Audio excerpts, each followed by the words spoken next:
The Society of Broadcast Engineers at the 2024 NAB Show unveiled new Station Self-Inspection Guides.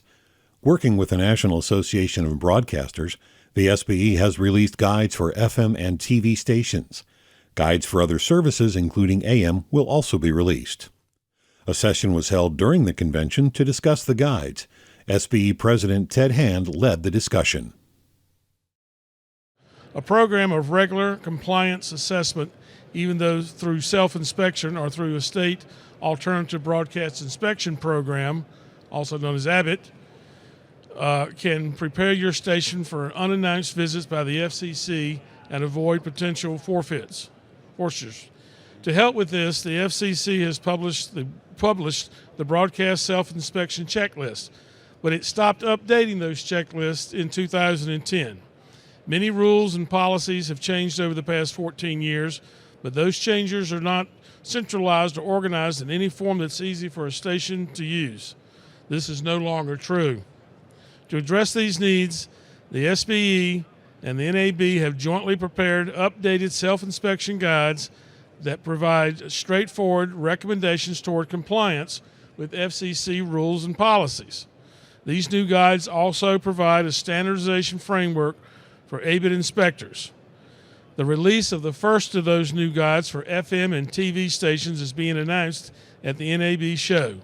Additional guides for other broadcast services will be available soon. We're here to tell you about these new self-inspection guides and how they were created. We also have some guests who can speak about the use of the guides, detail common compliance issues, and they'll be happy to have an opportunity to ask questions. Our speakers today are Bob Weller, VP for Spectrum Policy, National Association of Broadcasters; Chet Geiler, owner of 3E and chair of the SBE Government Relations Committee; Michelle Vanderkine, president of the Wisconsin Broadcast Association; and Steve Campbell, owner of Intronics. For some time, the SBE has pondered the idea of providing updated material for station inspections. In April of 2022, the SBE Government Relations Committee, chaired by Chet Geiler, formed a work group of SBE members to begin reviewing and updating the existing FCC checklists. Shortly after, it was decided to approach the project to create guides which include suggestions on station practices to be compliant. At the SBE National Meeting held in Columbus, Ohio in September of 2023, it was announced that the first guides would be released, which received widespread support from state broadcast associations, many which are actively involved in their own ABIT programs. SBE partnered with the National Association of Broadcasters to produce the documents, which are the first part of a planned series to cover all broadcast services. These guides are designed to aid stations and alternate broadcast inspection program inspectors to evaluate broadcast station compliance with FCC rules and regulations. With that, I want to introduce Bob Weller, VP for Spectrum Policy, National Association of Broadcasters. Bob is also chair of the SBE Frequency Coordinating Committee. Bob?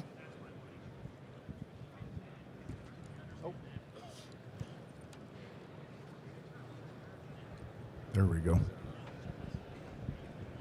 So broadcasters take rule compliance very seriously, and I think the unexpectedly large size of the audience here today is a testament to that, so really happy. In 1984, my first job out of college was as an FCC field radio inspector, and at that time the FCC had over 300 field inspectors, and every single radio and TV station in the country was in rotation for inspection every couple of years. And on top of that, if there was a complaint about a tower light outage or AM station that's a daytimer that was operating at night or whatever, you could count on being targeted for a special inspection. And in those days, broadcast engineers and FCC inspectors had a very close relationship. I recall calling station engineers for help. Can you listen to this particular frequency? How do I get access to this site?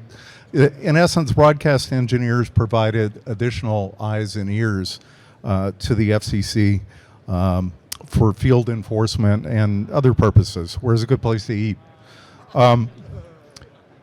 Because of that close relationship, rule violations that were found during a routine inspection usually resulted in a form, notice of violation, required a response from the station, but that was pretty much it. Unless fines were rare, unless the violation was repeated, or unless the station lied in its response, which is also pretty rare. So that was 40 years ago. And my 22-year-old green newbie self was out flashing his badge at that time. But now the FCC field organization has something like 50 staff, 50 or 60 staff. Routine inspections, as far as I know, no longer done. It's all special inspection. Everything's complaint driven, and there's still some close relationships between FCC field staff and broadcast engineers, but it's less common, frankly. And most importantly, fines are now the norm for violations, and as Ted mentioned, the fines can be huge.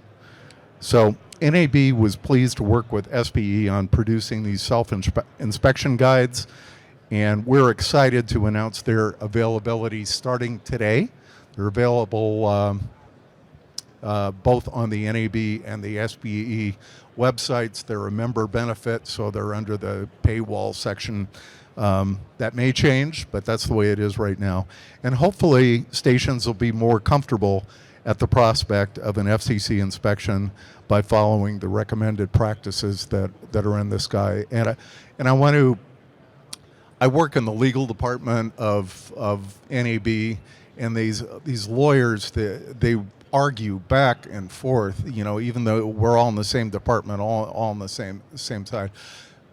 So it's also not uncommon for, I've learned, for engineers and even ABIP inspectors to have arguments about, is this in compliance or not? And Chad and I have been working with each other over about the past year, and we've had some heated discussions about one thing or another. But I really want to thank Chad Kyler for his dedication in pushing this project through. So thank you, Chad. Sorry. Ted too. All right. Thank you, Bob. Now to get some insight and recognize the individuals who worked on this project. Here's Chad Kyler, owner of 3E and chair of the SBE Government Relations Committee. Chad? Thank you. As you noted, we did have some heated conversations, so did the committee down here too. As noted, SBE partnered with NAB to produce the new self-inspection guides. 2 versions are available now, one for the FM and the other one for TV broadcasting. And I have had some inquiries about AM. We didn't leave AM out. It's coming up next. There are 2 parts planned. There are multiple parts planned for this series to cover all of the broadcast services. These guides are designed to aid stations with the Alternative Broadcast Inspection Program, or ABIP as it's commonly known, and inspectors in evaluating a broadcast station's compliance with the FCC rules and regulations, along with other industry standards. I'd like to acknowledge the members of our group, the AIB subcommittee that have worked on this document. One of them is Mr. Campbell, Steve Campbell at the end here. Another one is Tom Ray, both of whom are ABIP inspectors themselves, and we've all had heated discussions as well about the rules. Other people that were on the committee was Jeff Jeanette, Dave Reitner, Shane Toven, and Jason Ornelius. And I'd also like to thank the SBE staff for their involvement and assistance with the documents. The intent of the guide is to summarize, in plain English, the significance Commission's rules and to engineers and other station staff who may be responsible for monitoring compliance and should be familiar with these rules, as well as to provide guidance and practical advice concerning compliance with the FCC rules and regulations. The SBE is committed to improving the licensee's compliance with broadcast regulations contained within the FCC rules and regulations. This is an educational effort put on by the SBE and is widely supported by the broadcast industry. These guides have been developed to assist broadcast station management and engineers in conducting self-inspection of their stations.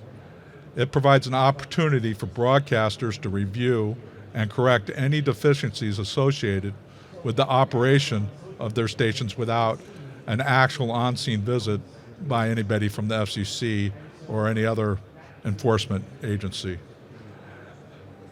These guides are also intended to be used to be engaged by the Alternative Broadcast Inspection Program inspectors. The guides are available, as Bob said, for download from the SBE and the NAB websites. On the SBE website, you would go to the Legislative Regulatory tab, and you can find them there. The guides are free to members. Thank you, Chad. To provide some thoughts from the State Broadcasters Association point of view, I'd like to introduce Michelle Vanderkine, President of the Wisconsin Broadcasters Association. Thank you, Ted. So as Ted mentioned, yes, I'm Michelle Vanderkine. I'm president of the Wisconsin Broadcasters Association. But today, I'm here representing NASBA, the National Alliance of State Broadcasters Associations. Many of you might know this, but there is a State Broadcasters Association in every state in the continental U.S., including Hawaii, Alaska, and also Puerto Rico. We proudly represent our member stations, our radio and TV stations that serve as bridges of communication and offer unparalleled public service to our local communities. ABIP, as you've heard, stands for the Alternative Broadcast Inspection Program, a program conducted by the State Broadcasters Associations, whereby our independent inspectors conduct voluntary inspections of stations, allowing the stations to fix any problems that are found. Every State Broadcasters Association has an ABIP program, and these programs have been operating for over 20 years and have proven to be one of our most valued member resources. Historically, ABIP inspections utilized FCC published checklists, but the FCC, as we've heard, no longer publishes inspection checklists, even for its own inspectors. As a result, all inspectors, including ABIP inspectors, have had to rely on their own self-updated checklists in recent years. Recognizing the importance of having a uniform and up-to-date inspection checklist for both stations and ABIP inspectors nationwide, the State Broadcasters Associations joined in encouraging SBE and NAB to leverage their capabilities to produce new checklists to fill the void. I cannot stress enough that the State Broadcasters Associations are extremely proud of our ABIP programs, and the broadcasters' extensive use of ABIP says great things about both broadcasters and their desire to ensure their operations comply with both the FCC's rules and broadcasters doing their best practices. While we encourage our members to know the FCC's rules well and regularly confirm that they are indeed in compliance, there is no substitute for an inspection by an experienced independent inspector that can spot issues even the most meticulous station owner might miss, allowing them to be corrected before they result in fines and, even more so, public safety.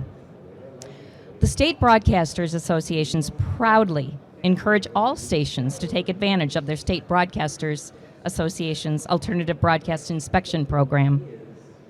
And we want to express our sincere appreciation to SBE, NAB, and members of the committee for helping to ensure that ABIP inspectors continue to have the highest quality tools for performing station inspections. Thank you so much for allowing me to speak on behalf of all the state broadcasters associations. Thank you, Michelle. Plenty of people serve as inspectors for the Alternate Broadcast Inspectors Program. One of them is with us today. He also served on the SBE working group to create the guides. Steve Campbell is also the owner of Intronics. Steve? Well, thank you. I am very happy to have worked on this project. A friend of mine, Matt Leitner, encouraged me to do this and took up much of my last 2 years. I am very excited as an ABIP inspector to see an updated checklist. There's a lot of question about what I'm going to look at when I get to a radio or a TV station, and a lot of concern. Being able to provide a document that relieves those concerns and identifies what I'm going to be looking at makes it a lot easier for me to do an inspection. But in addition to that, I would like to make it clear that this checklist is probably more important to those people that do not take part in the ABIB program. There is nothing more concerning to an engineer when he hears the FCC might be in town. That's a rumor that travels like wildfire. And to not know exactly what they might be looking for is very, very disconcerting. Having a checklist like this and going through it once every 6 months or once every year will give you a great deal of comfort that the FCC can come and visit your facility, and they will not leave you with a whole stack of notices of violations. So for that reason, I mean, I'm very excited for both ABIP participating stations and non-participating stations to utilize this checklist. The inspection process is really a wonderful thing. I've had a great time inspecting radio stations. I classify them basically in 3 different groups. They're the general radio station I walk into, where the engineer and the chief operator and the owner are fairly aware of what's going on, and they know how to take care of their stations, and usually I don't find too many problems there. But I do walk into the stations where I ask to visit the chief operator, and the question is, what is a chief operator? I walk into stations, that a small LPFM station that had a box sitting in the corner that they said they didn't know what to do with. It said Sage on the side of it, and they'd been running for 3 years. So these types of things have happened, but the stations are generally fun to visit, and usually only a few things slip through the cracks. And those slip through the cracks because even since COVID, there has been such a pressure on station staff to do so much with fewer resources, and so things do slip by the side. The second class of station that I run into, of course, are the ones who say, Chief Operator, what's a Chief Operator? And those are wonderful, wonderful opportunities as an ABIP inspector to be a teacher. And they take the most time, but they are by far and away where I feel that an ABIP inspector does the most good. And of course, then there's the last class, which I enjoy the most, and that is when I run into a chief operator, an engineer who is so involved and knows the rules so well that we can have hour-long arguments about fine details that really don't matter, but those are the best time. The ABIB program is really, however, a great program, and I do look forward to encouraging everybody who has a radio station to be involved. Thank you. Thank you, Steve. Thanks to all for sharing your insight on various elements of the new self-inspection guides. As was noted, the guides are available for download from the SBE website under the Legislative Regulatory tab. Those are free to SBE members, and with that, we'll open up the floor for questions. I'll be the Donahue.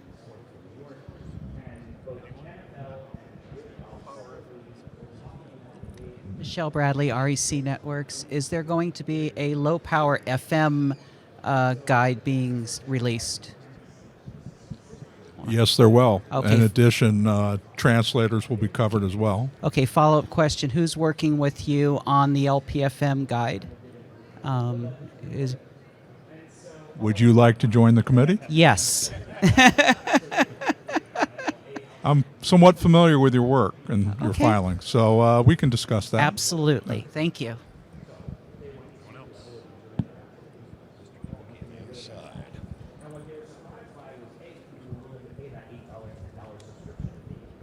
Is there a timeline for the AM list? I'm an ABIP inspector up in Washington State, and oftentimes the AM stations can be the most technically the most complex.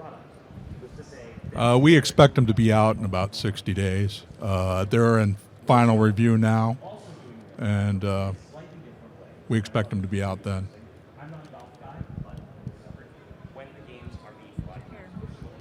This might be obvious, but I'll ask. Is there any regulations outside of the U.S., like if we were broadcasting in Canada, or is this just covering the national? This primarily covers the United States because it deals heavily with the FCC, and as you know, if you're Canadian, you got different regulations in different countries. Up there, I believe it's Industry Canada that primarily does the regulations. However, the guide could be used in other countries as just a reference to achieving a more professional operation.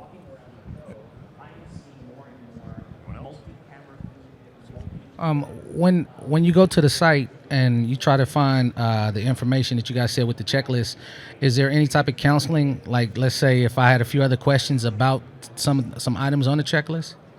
Steve, why don't you address that since you're an inspector?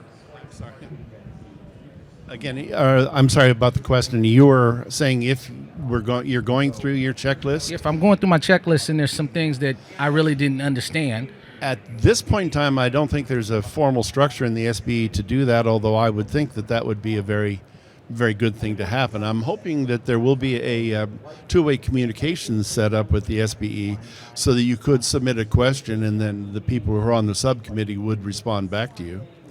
And, of course, the people on the subcommittee are all very interested in helping in any way we can. So, if you had a question, you're welcome to get in touch with me, and I'll do what I can for you. I'd like to add one other thing to that is we do have a mechanism set up for feedback from individuals. Plus the guides, unlike the FCC conventional checklist, go into a lot more detail and explanations as to the meaning of each section. In addition, there's a recommended practice section, which is not really part of the rules per se, but it would guide you to compliance with the rules. I'll put in a plug. If you're an NAB member, you can call the NAB legal hotline if you have specific questions. Do you have something? Hi, thank you all for the work that you're doing. In terms of updates, like if there's a new, like with the EEO stuff coming up, is somebody going to be updating? Are we doing it annually, or as the new developments come and become permanent? What's the plan with the guide updates? We plan on updating the documents continuously. In fact, we've had to update some of the TV sections here before they were released because of rule changes. So we plan to, SBE plans to be active in the updates along with NAB.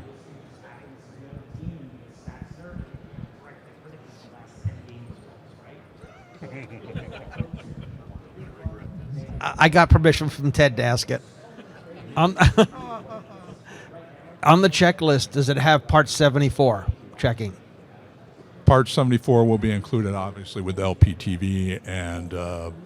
I'm talking about BAS. Oh, BAS, yes. Yeah. Yes, we have a section on BAS. Fantastic. And BAS issues with respects to full power stations.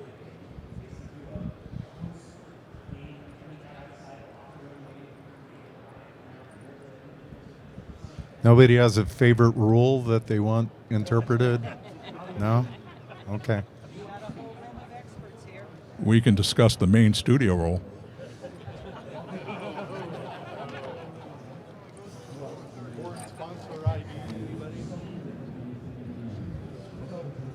All right, if there's no more questions, I'd like to thank everybody up here on the panel who participated and all the people that put the guides together. And I appreciate all y'all stopping by today. Thank you.